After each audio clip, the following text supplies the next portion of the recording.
اللہ نے عروج و زوال کے جتنے قصے ہمیں سنائے ہیں، جو بڑی بڑی قومیں تباہ ہوئیں وہ غربت کی وجہ سے نہیں ہوئی، ٹیکنالوجی کی کمی کی وجہ سے نہیں ہوئی، اپنی اخلاقی پستی کی وجہ سے تباہ ہوئی۔ الم تر کیف فعل ربک بعاد ارم ذات العماد التي لم يخلق مثلها في البلاد، یہ ایک قوم، وثمود الذين جابوا الصخر بالواد، یہ ایک دوسری قوم، وفرعون ذی الاوتاد، ایک تیسری قوم۔ اللہ تعالیٰ کہہ رہے ذرا دھیان سے میری بات بھی سنو اور غور بھی کرو کہ تمہارے رب نے قوم عاد کے ساتھ کیا کیا، جن جیسا تیرے اللہ نے بنایا ہی نہیں تھا۔ وہ دنیا میں اتنا طاقتور انسان اللہ نے نہیں پیدا کیا، جن کی اوسط، ہماری اوسط عمر 40 ہے، ان کی اوسط عمر تھی 300 سال، 300 سال، 600-500 سال وہ زندہ رہتے تھے، بوڑھے نہیں ہوتے تھے، بیمار نہیں ہوتے تھے، بال نہیں سفید ہوتے، یوں درخت کو پکڑ کے اکھاڑ دیتے تھے، ہاتھ سے پکڑ کے اکھاڑ دیتے تھے، اتنی طاقت اللہ تعالیٰ نے ان کو عطا فرمائی۔ اللہ تعالیٰ فرماتے ہیں یہ کیوں ہلاک ہو گئے؟ سخر علیہم 7 لیال و8 ایام حسوما فترى القوم فيها سرعا كأنهم اعجاز نخل خاویہ فهل ترى لهم من باقیہ۔ ایک اور آیت میں نے ساتھ شامل کی کہ اللہ تعالیٰ فرماتے ہیں وہ نافرمان ہوئے، ان میں طاقت کی کمی نہیں تھی، نافرمان ہوئے، سرکش ہوئے، آوارہ ہو گئے، اللہ کو بھی للکارا اور انسانی اخلاق کا دامن بھی تار تار کیا۔ تو اللہ نے کہا میں نے ان پر ایک ہوا چھوڑی، وہ کہتے تھے من اشد منا قوة، کوئی ہم سے طاقتور ہے تو اس سے ہمیں ڈراؤ۔ ان کے نبی تھے ہود علیہ السلام، وہ کہتے کوئی ہم سے طاقتور ہے تو ڈراؤ، ہمیں کس سے ڈراتے؟ من اشد منا قوة، کوئی ہے ہم سے زیادہ طاقتور؟ تو اللہ نے جواب دیا اولم یروا ان الذی خلقهم هو اشد منهم قوة وكانوا بآیاتنا یجحدون۔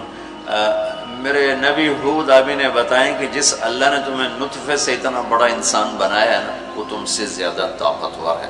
اللہ تو نظر نہیں آ رہا، لہٰذا وہ کہتے ہو ہے ہی کوئی نہیں، ساڑھے جائے ہے ہی کوئی نہیں، کوئی دکھاؤ۔ جب وہ اکڑتے ہی گئے تو اللہ نے ایک ہوا چھوڑ دی، 7 لیال و8 ایام، 7 راتیں اور 8 دن، اور اس کائنات کی سب سے طاقتور مخلوق ہوا ہے، سب سے طاقتور۔ جب اللہ تعالیٰ نے زمین پیدا کی تو یہ امبیلنس تھی، تو اللہ تعالیٰ نے پہاڑ گاڑے تو بیلنس ہو گئی۔ فرشتوں نے کہا یا اللہ پہاڑ سے کوئی طاقتور مخلوق ہے؟ تو اللہ نے کہا لوہا، کاٹ دیتے۔ تو فرشتوں نے پوچھا یا اللہ لوہے سے طاقتور کوئی مخلوق ہے؟ تو اللہ نے فرمایا آگ ہے جو اسے پگھلا دیتی۔ تو فرشتوں نے پوچھا یا اللہ آگ سے طاقتور کوئی مخلوق ہے؟ تو اللہ نے فرمایا پانی جو اسے بجھا دیتا ہے۔ فرشتوں نے پوچھا یا اللہ پانی سے طاقتور کوئی مخلوق ہے؟ تو اللہ نے فرمایا ہوا ہے جو اسے بخارات بنا کے اڑا دیتی۔ تو ہوا اس کائنات کی اللہ نے سب سے طاقتور مخلوق بتائی ہے۔ اب عجب بات بتاؤں، فرشتوں نے پوچھا یا اللہ ہوا سے بھی طاقتور کوئی چیز ہے؟ آپ حیران ہوں گے سن کے اپنے نبی کی بات۔ تو یا اللہ ہوا سے بھی طاقتور کوئی مخلوق ہے؟ اس کائنات میں ہوا سب سے طاقتور چیز ہے۔ اللہ نے کہا میرے بندے کا میرے نام پہ ایسے خرچ کرنا کہ کسی کو پتہ نہ چلے کہ اس نے خرچ کیا، ایسے دے کہ کسی کو پتہ ہی نہ چلے، تو اللہ نے کہا کہ یہ میرے بندے کا میرے نام پہ خرچ کرنا یہ اتنا طاقتور عمل ہے کہ ہوا بھی اس کے آگے جھک جاتی ہے، چونکہ یہ عمل میرے غصے کو بجھا دیتا، میرے غصے کو ٹھنڈا کر دیتا۔ اللہ کے غصے کو ٹھنڈا کرنے والی چیز اللہ کے نام پہ خرچ کرنا۔ مسلمان کنجوس نہیں ہوتا، بخیل نہیں ہوتا۔ تم لوگ کمال سمجھتے دوسرے کی جیب سے کھانا، کیونکہ ہم اس دور سے گزرے دوسرے کی جیب سے کھانا، اور اللہ تعالیٰ کمال دیکھتا ہے کہ اپنی جیب سے کھلا، خود بھوکا رہ کے اوروں کو کھلا۔ ایک دفعہ شیطان ملا کسی عابد کو، تو اس نے کہا آج جو پوچھو گے نا سچ بتاؤں. شیطان نے کہا اچھا ایک بتا دے، تیرے یار کتنے، تیرے دوست کتنے؟ کہنے لگا 3. کون؟ کہا ایک جو غصے والا، غصہ تو سب میں ہے، جس کو غصے پہ کنٹرول نہ ہو، پھٹ جاتا ہو پھٹ جاتا ہو پھٹ جاتا ہو. غصہ سب کو آتا ہے، کھوتے نو غصہ آ جاتا ہے انسان تو انسان. غصہ آنا نیچرل ہے، نہ آئے تو پریشانی کی بات ہے. غصے کو پینا نہیں، برداشت نہ کرنا، اس سے معاشرہ ٹوٹتا ہے. تو اس نے کہا غصے والا بڑا اچھا میرا یار ہے پکا. دوسرا نشہ کرنے والا، شراب پینے والا میرا بڑا گھاٹا یار ہے. اور تیسرا بخیل کنجوس میرا بڑا یار ہے. اور اگلی عجیب بات بتاؤں کہ اگر بدقسمتی سے یہ تینوں باتیں کسی میں اکٹھی ہو جائیں کہ وہ کمبخت غصہ بھی میں بھی پھٹتا ہو، شراب بھی پیتا ہو، بخیل بھی ہو، تو پیر ہوتا ہے تو میں مرید ہونا کہ پیر صحیح. شیطان اس کا مرید ہوتا ہے اور وہ پیر ہوتا ہے. وہ ایسی خطرناک بلا بن جاتا ہے. مسلمان کا صدقہ عادت ڈالو بچوں، خرچ کرنے کی عادت ڈالو. سخی کا کبھی ہاتھ تنگ نہیں ہوگا، اللہ اس کو اپنے خزانوں سے دیکھا. لیکن آج کل ماں باپ سکھاتے ہیں گنجائش کرو گنجائش کرو، جمع کرو جمع کرو، کجیاں میں پیسے ڈالو. اور تم اللہ کے نام پہ لگانا سیکھو، اللہ تمہیں وہاں سے دے گا جہاں سے وہم و گمان بھی نہیں. انفق ولا تخش من ذی العرش اقلالا، خرچ کر اور عرش والے سے تنگی کا ڈر نہ کر. اس مراد فضول خرچی نہیں، اللہ کے بندوں پہ خرچ کرنا، ضرورت مندوں پہ خرچ کرنا. تو اللہ کے نام پہ صدقہ اس کائنات کی سب سے طاقتور چیز، جو کہ ہوا کو بھی سے اوپر اللہ نے بیان کیا. اور اللہ نے کہا یہ تیرے رب کے غصے کو بجھا ٹھنڈا کر دیتا. اللہ نے ہوا چھوڑی اور اس قوم کو تہس نہس کر دیا. ان کے قد ہوتے تھے 50 فٹ 60 فٹ 40 فٹ کے قد ہوتے تھے. تو ہوا نے ان کو ایسے اٹھایا، بگولا چلتا رہا ایسے ہی. تو آپس میں ان کے سر ٹکراتے تھے، ٹھا ٹھا ٹھا ٹھا ٹھا ٹھا، یہاں تک ان کی کھوپڑیاں پھٹ گئیں، ان کے دماغ نکل گئے. پھر انہوں نے پٹک کے زمین پر مارا، دھڑ الگ ہو گئے، سر الگ ہو گئے. اس کے پیچھے تباہی کی وجہ نہ پیسے کی کمی نہ ٹیکنالوجی کی کمی اس دور کی. وَثَمُودَ الَّذِينَ جَابُوا الصَّخْرَ بِالْوَادِ. پھر اللہ نے کہا ایک اور قوم آئی جنہیں پتہ چلا کہ ہود علیہ السلام کی قوم پر ہوا چلی تھی، لہٰذا ہم کیا کریں گے، پہاڑوں میں گھر بنائیں گے. تو وہ سعودی عرب میں وہ علاقہ میں نے دیکھا ہے جہاں انہوں نے پہاڑ کھود کے گھر بنائے. پہاڑ کھود کے اندر پورا پہاڑ کھودا ہوا، بیچ میں گھر. انہوں نے کہا یہاں تو ہوا آ نہیں سکتی، ہوا پہاڑ کو کہاں سے اٹھائی، لہٰذا وہ مستی میں آ گئی. وَثَمُودَ الَّذِينَ جَابُوا الصَّخْرَ بِالْوَادِ. پھر وہ للکارنے لگے، لیا ہوا لیا ہوا. تو اب وہ اللہ کو عاجز سمجھا. تو اللہ نے کیا کیا، فَانظُرْ كَيْفَ كَانَ عَاقِبَةُ مَكْرِهِمْ أَنَّا دَمَّرْنَاهُمْ وَقَوْمَهُمْ أَجْمَعِينَ فَتِلْكَ بُيُوتُهُمْ خَاوِيَةً بِمَا ظَلَمُوا إِنَّ فِي ذَلِكَ لَآيَةً لِقَوْمٍ يَعْلَمُونَ وَأَنجَيْنَا الَّذِينَ آمَنُوا وَكَانُوا يَتَّقُونَ. کیا کیا اللہ تعالیٰ نے، ایک فرشتہ بھیجا جس نے اگر ایک چیخ ماری، آواز بہت طاقت ہے، ساؤنڈ سے کتنی تباہی آتی. اس نے ایک چیخ ماری، ان کے کلیجے سب کے پھٹ گئے اور چہرے ان کے نیلے پڑ گئے. اور وہ ایک دن میں سارے اللہ تعالیٰ نے مٹی کا ڈھیر بنایا، انہیں دفن کرنے والا کوئی نہ بچا. یہ کیسے تباہ ہوئے؟ ان کی تباہی کے پیچھے نہ ٹیکنالوجی کی کمی ہے نہ طاقت کی کمی. ایک تیسری قوم، وَفِرْعَوْنَ ذِي الْأَوْتَادِ. فرعون جو اس زمانے کا اتنا بڑا بادشاہ تھا کہ انسانی تاریخ میں صرف ایک انسان پیدا ہوا ہے جس نے کہا میں رب ہوں. یہ بات دنیا میں کسی نے نہیں کی.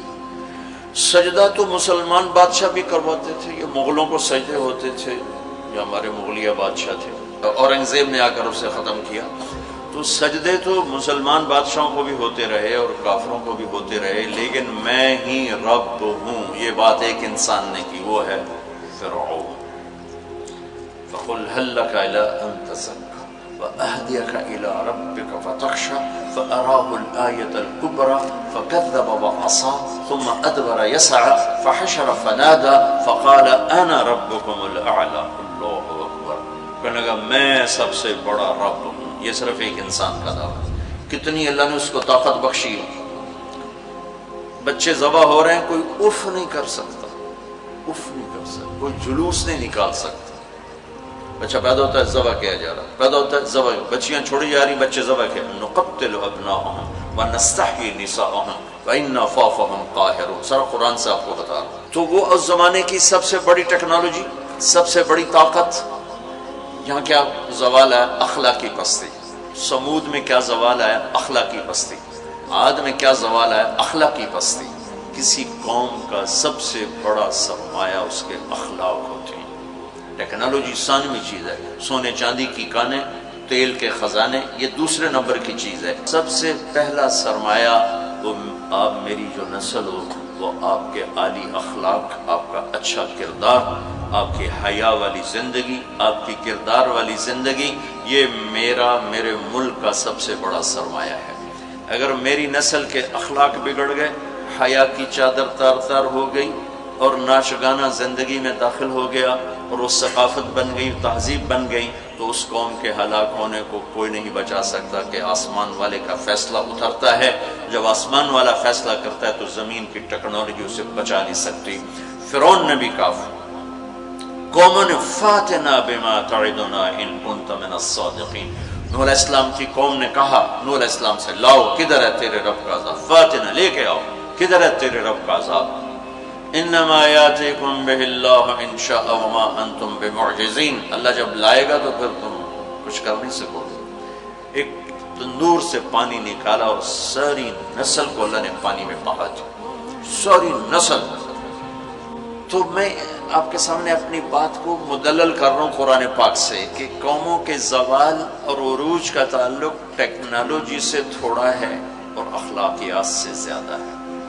اخلاقی پستی کسی بھی قوم کے زوال کا سب سے بڑا سبب ہے. اخلاقی بلندی کسی بھی قوم کے عروج کا سب سے بڑا سبب ہے. فرعون نے بچے ذبح کیے، بچیوں کو چھوڑا، عبرت کا نشان بنا دیا لوگ. سولی سب سے پہلے اس نے ایجاد کی اور پھر میرے رب نے فَأَخَذْنَاهُ وَجُنُودَهُ فَنَبَذْنَاهُمْ فِي الْيَمِّ.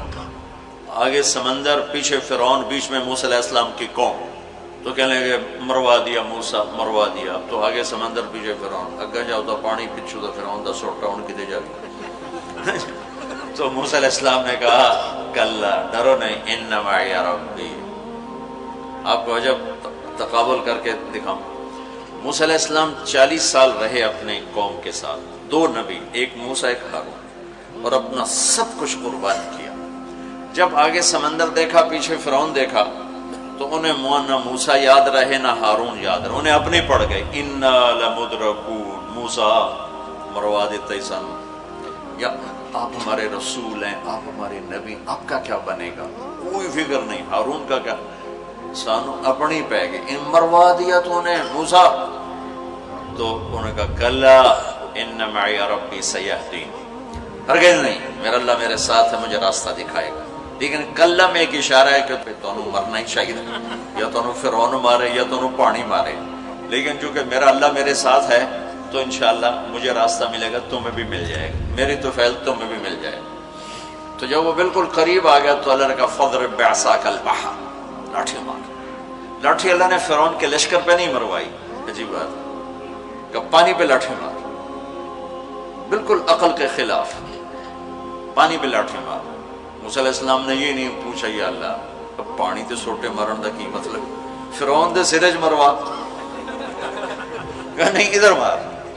فانفلق البحر فکان کل فرق کالطود العظیم. میرے رب کی قدرت، ایک دم اس لاٹھی سے ٹھوٹے مارتا سمندر 12 راستوں میں تبدیل ہو گئی اور سارا پانی ایسے سیمنٹ کی دیوار بن کے کھڑا ہو گیا، ایسے کوئی جنبش نہیں. اور 12 قبیلے تھے، 12، تو ہر قبیلہ ایک راستے پہ پانی میں انٹر ہو گیا. بڑی بڑی دیواریں. اب ان کو پریشانی شروع ہو گئی کہ پتہ نہیں نال دینا کی حال ہے. تو اللہ تعالیٰ نے پانی کو ٹرانسپیرنٹ کر دیا.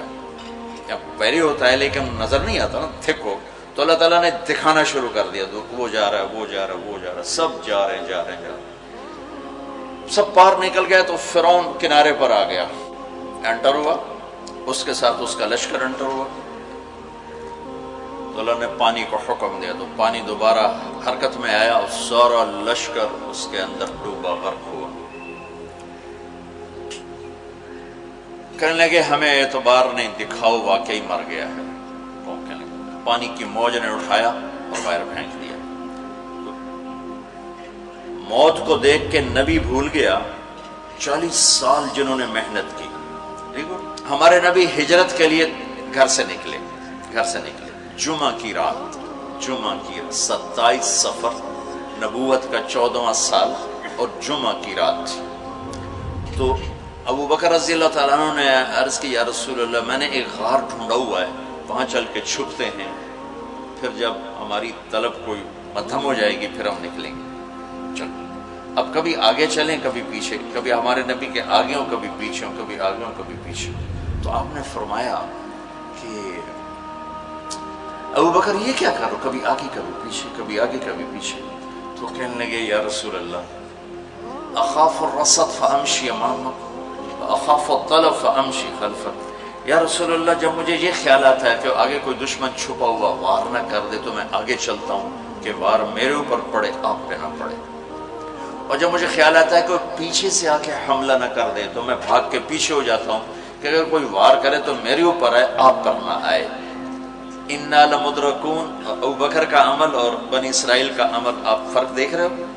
اگلے دن اچھا ہمارے نبی پنجوں پہ چل رہے تھے، پنجوں پہ، پورا پاؤں نہیں، کہ اس زمانے میں کھوجی، جب تک کچی سڑکیں تھی یہ علم تھا، خود ہمارے گاؤں میں کھوجی تھے، کچی سڑکوں پہ پاؤں کے نشان پر چلتے چلتے سینکڑوں میل چلے جاتے تھے۔ ہمارے دادا کے اونٹ چوری ہوئے ڈیرہ غازی خان، چوری ہونا کوئی بڑی بات نہیں تھی، بےزتی سمجھی جاتی تھی اس زمانے میں، فلانے سردار دی چوری ہو گئی، تو وہ کھوجی کو لے کر چلے میاں چنو کے پاس ہمارا گاؤں ہے، وہاں سے چلتے چلتے ڈیرہ غازی خان سے چوٹی پہنچے، پاؤں کا نشان دیکھتے دیکھتے، اور وہاں سے اپنے اونٹ لے کر واپس آئے۔ تو میرے نبی پنجوں پر چل رہے تھے کہ قدم کا نشان نہ پڑے، لہذا جب آپ پہاڑ کے قریب پہنچے، وہ یوں سیدھا پہاڑ ہے بالکل قارس اور ایسے، جب آپ چڑھنے لگے تو انگلیاں اتنی درد کرنے لگیں کہ آپ سے چڑھا نہیں گیا۔ تو ابو بکر رضی اللہ تعالیٰ عنہ نے آپ کو کمر پہ بٹھایا اور کمر پہ بٹھا کے اس پہاڑ کو اوپر لے کر کے، کبھی اللہ آپ کو لے جائے تو آپ دیکھنا کتنا وہ اوکھا پہاڑ ہے جس پر ابو بکر اوپر لے کر گئے۔ پھر آپ کو باہر بٹھایا، کہا آپ باہر بیٹھیں، خود اندر تشریف لے گئے۔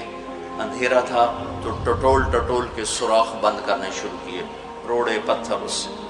اب سوراخ باقی تھے اور روڑے ختم ہو گئے، تو اپنی پگڑی اتاری اور اس کو پھاڑ کے سوراخ بند کیے۔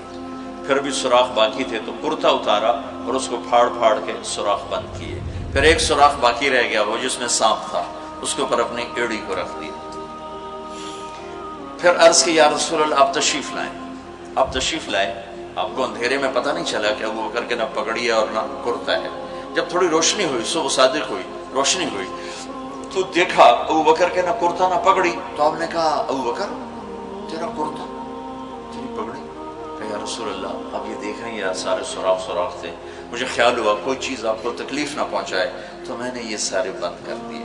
تو اس پر ایک دم میرے نبی کی آنکھیں بھر آئیں اور اب بے ساختہ روئے اور ہاتھ اٹھا کر رکھا، یا اللہ میں ابو بکر سے راضی ہوں، تو بھی اس سے راضی ہو جا اور اسے جنت میں میرا ساتھی بنا تھا۔ تو فوراً جبریل آئے اور عرض کی یا رسول اللہ تعالیٰ فرما رہے ہیں کہ ہم ابو بکر سے راضی ہیں اور جنت میں آپ کا ساتھی بنانے کی بشارت دیتے ہیں۔ بنو اسرائیل کہہ رہے ہیں مروا دیا، اور ابو بکر کیا کر رہے ہیں میں آپ کو تقابل کر کے بتا۔ پھر اگلے دن قریش کا کھوجی صرف انگلیوں کو پہچانتا غار سور کی طرف چل پڑا۔ جب وہ چلے تو میرے رب کا غیبی نظام حرکت میں آیا۔ اللہ نے ایک بیل اگائی، وہ کافی کھلی جگہ، بیل اگائی، بیل، اس کے شاخوں کے اندر اللہ نے مکڑیوں کو حکم دیا، انہوں نے جالا بنا دیا، ایک کبوتری نے آ کے انڈے دے دیے۔ کھوجی ٹھیک دروازے پہ لے کے آ گیا، کا پاؤں کا نشان یہاں تک۔ تو اب ابو بکر کے دل پہ کیا گزر رہی تھی؟ وہ قرآن بتاتا ہے۔ بنو اسرائیل کے دل پہ کیا گزری، قرآن نے کہا، انہیں اپنی پڑ گئی، اپنے نبی کی بھول گئی۔ لیکن جب یہاں دشمن سر پہ پہنچا ہے تو ابو بکر کے دل پر کیا گزری اس کو قرآن بتاتا ہے، اذ یقول لصاحبہ لا تحزن ان اللہ معنا، جب ہمارے نبی نے اپنے ساتھی ابو بکر سے کہا غم نہ کر اللہ ہمارے ساتھ ہے، غم نہ کر اللہ ہمارے ساتھ ہے۔ یہ غم کا لفظ ہے، خوف کا لفظ نہیں، کہ ڈر نہیں، اللہ ہمارے ساتھ ہے۔ اگر قرآن کہتا لا تخف، ڈرو نہیں، اللہ ہمارے ساتھ ہے، تو ڈرو نہیں کا لفظ بتلاتا کہ ابو بکر کو اپنی پڑ گئی، یار میرا کی بڑھنا ہے۔ قرآن کہتا ہے غم نہ کر، ابو بکر کو اپنی ذات بھول گئی، اپنے نبی کا غم لگ گیا کہ یا اللہ میرے نبی کا کیا بنے گا، یا اللہ میرے نبی کا کیا بنے گا۔ تو اللہ تعالیٰ نے فرمایا، اس ابو بکر کے سینے کو سامنے رکھ کر کہ اپنے حبیب کی زبان سے کہلوایا غم نہ کر اللہ ہمارے ساتھ ہے، اللہ ہمارے ساتھ ہے۔ پھر دونوں امتوں کا فرق بتانے لگا ہوں۔ بنو اسرائیل نے سمندر پار کیا، فرعون کو غرق ہوتے دیکھا، اور ایک نبی آگے ایک پیچھے، دو رسولوں کے درمیان جا رہے ہیں، اور آگے ایک بستی میں دیکھا مروا علی قوم یعکفون علی اصنام لہم، وہ ایک بتوں کی پوجا کر رہے تھے۔ اتنے ماٹھے تھے عقل کے بنو اسرائیل کہ پتھر کی پوجا ہو رہی، 40 سال نبی کی صحبت ہے، بڑے بڑے معجزے دیکھے، اور ابھی پانی پاؤں پہ لگا ہوا ہے، سمندر کو پھٹتے دیکھا، فرعون کو ڈوبتے دیکھا۔ موسیٰ علیہ السلام سے کہنے لگے اجعل لنا الہا کما لہم آلہہ، موسیٰ علیہ السلام جی ہماری ایک درخواست۔ کہنے لگے کیا، ایو جے ہے خدا سانو ہی لے دے، ایسے میں انہوں متھر ٹیکی۔ اتنی چھوٹی عقل کے تھے کہ ایک لے دے ہمیں، ان کو توڑے جا بے عقل میں دنیا جو ایک ہی کوئی، انکم قوم تجہلون۔ ہمارے نبی دنیا سے تشریف لے گئے، فوت ہوئے 12 ربیع الاول 7 جون 633 عیسوی 11 ہجری، پیر کا یہ تقریباً یہی ٹائم ہے، اس سے تھوڑا سا آگے، زور سے پہلے۔ اب دنیا سے تشریف لے گئے، انتقال فرما گئے۔ اس صحابہ پہ عجیب و غریب کیفیت طاری ہوگی۔ عمر رضی اللہ عنہ نے تلوار نکال لی، جو کہے گا اللہ کا نبی فوت ہو گیا قتل کر دوں گا۔ وہ فوت نہیں ہوئے، اللہ کے پاس گئے، واپس آئیں گے۔ ابوبکر صدیق کو پتہ چلا، وہ عوالی ایک محلہ ہے، وہاں گئے ہوئے تھے اپنی بیگم کے پاس، وہاں سے دوڑتے ہوئے آئے، گھوڑے سے چھلانگ لگائی، گھر میں داخل ہوئے، اپنی بیٹی کے حضرت عائشہ کے گھر میں آپ کا انتقال ہوا۔ آپ کے چہرے سے کپڑا ہٹایا، ماتھا چوما، آنسو گرے، اور کہا طبت حیا و میتا، میرے محبوب آپ دونوں حالتوں میں پاک پاکیزہ خوشبودار ہیں، دنیا سے جانے کے بعد بھی اور دنیا میں رہتے ہوئے بھی۔ پھر تشریف لائے تو عمر کی آواز گرجدار، کوئی نہ کہے میرے نبی فوت ہو گئے۔ ممبر پر آ کر کھڑے ہوئے کہا عمر بیٹھ جاؤ۔ عمر کہنے لگا میں نہیں بیٹھتا۔ تو کہنے لگے ایھا الناس من کان یعبد محمدا فإن محمدا قد مات، جو لوگ محمد کی پوجا کرتے تھے تو سنو آج ان کو اللہ نے اٹھا لیا ہے۔ ومن کان یعبد اللہ فإن اللہ حی لا یموت، اور جو اللہ کی پوجا کرنے والے ہیں وہ سن لیں کہ اللہ موت سے پاک، زندہ، قائم دائم، حی قیوم، موجود ہے۔ اور پھر آپ نے یہ آیت پڑھی انک میت وانہم میتون، میرے حبیب آپ نے بھی موت کا ذائقہ چکھنا ہے، وہ سب نے موت کا پیالہ پینا ہے۔ اور یہ آیت پڑھی وما محمد الا رسول قد خلت من قبلہ الرسل افإن مات او قتل انقلبتم علی اعقابکم، میرے نبی بھی تو رسول ہیں جیسے اور رسول ہیں، ان کو بھی تو موت نے آنا ہے، تو تم میرا راستہ چھوڑ دو گے، میرا دین چھوڑ دو گے۔ تو عمر رضی اللہ تعالیٰ عنہ فرماتے ہیں میری ٹانگوں سے جان نکل گئی، چونکہ مجھے پتہ چل گیا کہ آپ فوت ہو گئے ہیں، تو میں یوں نیچے گرا، سیدھا ایسے اسٹریٹ نیچے گرا کہ مجھے جو لگا جیسے یہ قرآن آج اترا ہے، جیسے یہ قرآن آج اترا ہے۔ تو ابوبکر صدیق رضی اللہ تعالیٰ عنہ صحابہ کا ایمان اور بنو اسرائیل کا ایمان اب تقابل دو نبیوں کی موجودگی میں اتنے بڑے معجزے دیکھ کر ایک پتھر کا بت دے ہم بھی اس کو سجدہ کریں؟ اور یہاں میرے نبی دنیا سے جا چکے ہیں اور ابوبکر صدیق اعلان کرتے ہیں کہ اللہ زندہ ہے، موت سے پاک ہے، اور میرے نبی کو اللہ نے بلا لیا جیسے ہر نبی کو بلایا، میرے نبی کو بھی بلا لیا ہے۔ پہلی امتوں کو 2 نمازیں، ہمیں 5۔ پہلی امتوں کی مسجد کوئی نہیں، ہماری مسجد۔ پہلی امتوں کی اذان کوئی نہیں، ہمیں اذان دی۔ اور اذان اتنا بڑا عمل بنا دیا میرے نبی نے کہ آپ نے فرمایا کہ اذان دینے والا قیامت کے دن سب سے اونچے مقام پر کھڑا ہوگا۔ حضرت علی فرمایا کرتے تھے کاش میں اللہ کے نبی سے حسن حسین کے لیے مسجد نبوی کی اذان مانگ لیتا، یہ حضرت علی فرمایا کرتے تھے۔ اور جنگ قادسیہ میں مؤذن زخمی ہو گیا تو اذان دینے کے شوق میں سردار آپس میں الجھ گئے، کہتا میں دوں گا، کہتا میں دوں گا۔ پھر قرہ اندازی ہوئی جس کا نام نکلا اس نے اذان دی۔ حضرت عمر فرمایا کرتے تھے اگر میں امیر المومنین نہ ہوتا، اگر میں خلیفہ وقت نہ ہوتا تو میں مسجد نبوی کا مؤذن بننا پسند کرتا۔ کسی کو اذان نہیں ملی، ہمیں اذان۔ پہلا مؤذن بلال بنا، پہلے مؤذن اللہ نے بلال کو یہ عزت عطا فرمائی۔ دنیا میں یہ ہے اور آخرت میں یہ ہے کہ میرے نبی نے فرمایا کہ جب جنت میں جانے کا وقت آئے گا تو جنت کی میرے لیے سواری لائی جائے گی، میں اس سواری پہ بیٹھوں گا تو اس کی جو وہ رسی ہوگی وہ ایسے نیچے گر جائے گی، نیچے گرے گی۔ اس رسی کے یعنی اس کی جو لگام ہوتی ہے وہ نیچے گرنے کا مطلب ہے یہ ایسے نیچے گر گئی۔